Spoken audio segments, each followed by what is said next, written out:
Good evening friends.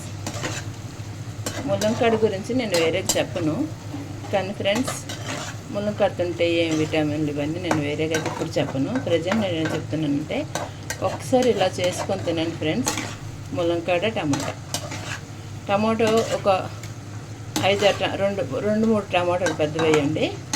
ముల్లంకాడలు నేను ఒక 4 వేసాను, 5 వేసాను.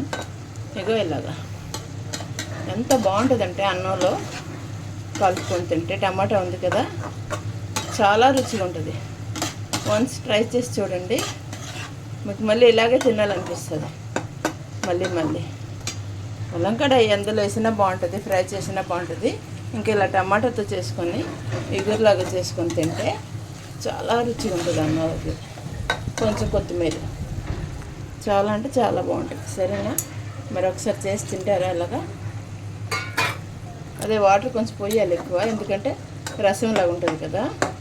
టమాటా వేసాం కదా, కొత్తిమీర ఇవన్నీ వేసాం కాబట్టి చాలా రుచిగా ఉంటుంది. ఇంకేం వేయకండి, ఒట్టి ముల్లంకాడ టమాటా. పెద్ద టమాటాలు 2 తీసుకోండి, పెద్ద సైజువి.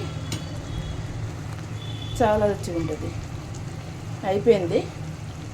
ఇంకా అన్నంతో తినండి, కలుపుకొని వేడి అన్నంలో కలుపుకొని తింటే చాలా బాగుంటుంది. Good evening.